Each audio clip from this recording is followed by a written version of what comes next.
Desas-desus serta harapan para penonton perihal terjadinya crossover antara Monsterverse Legendary dan alam semesta Pacific Rim sudah ada sejak film Godzilla pertama kali dirilis, yaitu tahun 2014.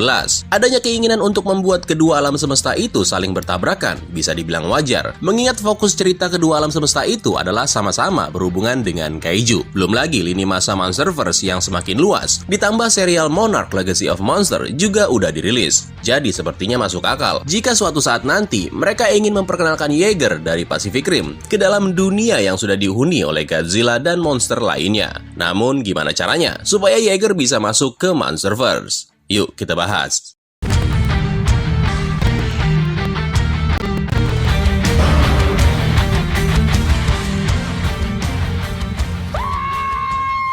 Sebenarnya, ada cukup banyak kesamaan antara Monsterverse dan juga universe-nya Pacific Rim, sehingga nggak perlu lagi yang namanya lompatan dimensi atau perjalanan waktu. Misalnya, The Bridge, portal lintas dimensi di lingkar Pasifik yang memungkinkan kaiju jahat untuk bisa masuk ke bumi. The Bridge memiliki banyak kemiripan dengan terowongan Hollow Earth dan portal Monsterverse yang pastinya juga bakal ditampilkan di film Godzilla X Kong nanti. Sepanjang sejarah sinematik Godzilla, si Raja Monster udah bekerja sama dengan banyak kaiju yang kemudian mulai diadaptasi di era Monsterverse sekarang. Nah, dari sekian banyak makhluk, ada satu sosok yang bisa menjadi jembatan sempurna untuk membantu memperkenalkan Yeager Pacific Rim masuk ke dalam Monsterverse, yaitu Jet Jaguar. Buat yang belum tahu, Jet Jaguar adalah karakter robot yang pertama kali muncul di film Godzilla vs Megalon tahun 1973. Sebagai robot, Jet Jaguar memiliki banyak kemampuan, seperti bisa berubah ukuran, memiliki kesadaran, dan bisa belajar caranya mengubah sistemnya sendiri supaya tumbuh menjadi seukuran kaiju, serta memiliki kekuatan dan daya tahan yang luar biasa. Di dalam filmnya, Jet Jaguar ini digambarkan sebagai sosok yang ramah dan seringkali bertindak sebagai pembela umat manusia dan kaiju lainnya.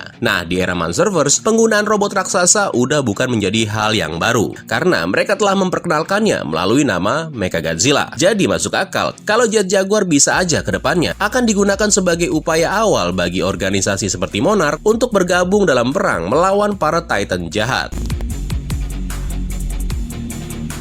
Keahlian dan desain Jet Jaguar yang sederhana juga mengingatkan kita pada beberapa desain Yeager paling awal di Pacific Rim. Contohnya Brawler Yukon, prototipenya Yeager Mark I, yang merupakan Yeager pertama yang dibangun dan dikerahkan ke pertempuran pada awal Perang Kaiju, di mana desain serta kemampuannya itu sangatlah terbatas. Organisasi seperti Monarch mungkin tidak memiliki kemampuan teknologi seperti itu, tapi jika berhubungan dengan Apex Cybernetics, semuanya menjadi mungkin, karena sejauh ini hanya perusahaan tersebut yang memiliki kemampuan untuk menciptakannya.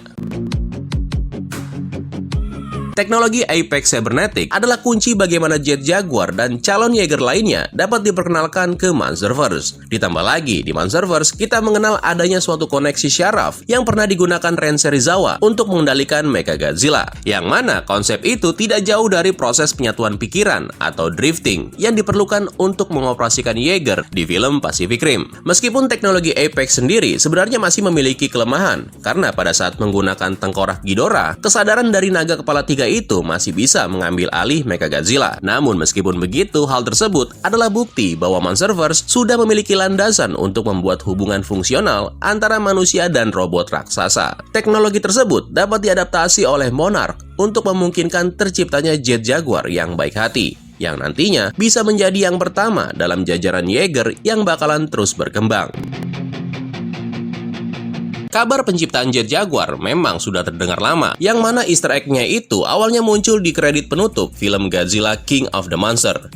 Dalam salah satu kredit itu dikatakan kalau Monarch sedang mengembangkan raksasa mekanis di Pulau Tengkorak, yang pada saat itu semua orang mengira kalau itu adalah cikal bakal terciptanya Mechagodzilla. Namun begitu film Godzilla vs Kong dirilis, terungkap bahwa Mechagodzilla diciptakan bukan oleh Monarch, tetapi oleh Apex Cybernetics di Hong Kong. Nah, dengan begitu Monarch masih memiliki kesempatan untuk mengerjakan apa yang mereka sebut sebagai raksasa mekanis tadi, di mana hal tersebut bisa dihubungkan kembali pada penciptaan Yeager pertama kali di Monsterverse. Dengan Godzilla yang terus berkuasa sebagai Titan Alpha, belum lagi adanya musuh-musuh baru yang lebih mengerikan di masa depan, tentunya nggak akan mudah bagi Godzilla untuk mempertahankan bumi sepenuhnya. Karena itu butuh banget yang namanya Jet Jaguar sebagai sekutunya dari sisi manusia. Selama ini manusia kan begitu-gitu aja. Kalau nggak ikut campur dalam pertarungan, ya kadang malah membuat terjadinya malapetaka. Kayak membangkitkan Ghidorah contohnya. Nah, sekali-sekali manusia harus punya sesuatu yang bisa mereka andalkan, yaitu penggunaan robot dari sisi yang baik, bukan seperti Mechagodzilla. Jadi istilahnya lebih berguna lah peran manusia terhadap Godzilla. Dua musuh terbesar Godzilla, yaitu Ghidorah dan Mechagodzilla, memang telah ditaklukkan. Tapi kedepannya pastinya akan ada banyak banget Titan yang mengancam permukaan bumi. Dua dipastikan sudah akan muncul, yaitu Scar King dan juga Simu. Tapi sisanya belum. Kayak Space Godzilla versi Monsterverse itu juga belum. Terus jagoan terakhir, Destroya, tentunya masih lama. Karena itu butuh banget sosok selain Kong dan Titan yang di sisi Godzilla untuk bisa membantu si Raja Monster secara aktif, sekaligus membangun kembali hubungan antara umat manusia dengan Titan Alpha itu sendiri. Nah, selain Jet Jaguar, ada satu sosok lagi yang bisa menguatkan kemunculan Yeager di Monsterverse, yaitu Kaiju Megalon, salah satu musuh asli Jet Jaguar. Megalon mempunyai kemampuan menggali tanah. Sebagai kaiju bawah tanah, keberadaan Megalon di Hollow Earth bisa memberikan banyak narasi yang masuk akal, di mana nanti kedatangannya ke permukaan bisa menjadi persiapan sempurna untuk bisa menghadirkan persilangan dengan Pacific Rim. Itu juga kalau mungkin, cuma seru aja gitu kalau crossover itu benar-benar terjadi. Kalau menurut kalian gimana? Selain crossover dengan Pacific Rim Universe, mana lagi nih yang kalau digabung dengan Monsterverse jadi bakalan seru? Coba kalian tulis di kolom komentar. Kita seru-seruan aja cuy. So kalau gitu sekian dulu untuk video kali ini. Terima kasih buat yang udah nonton. Dan sampai jumpa di kesempatan selanjutnya. Keren lo semua. Ciao.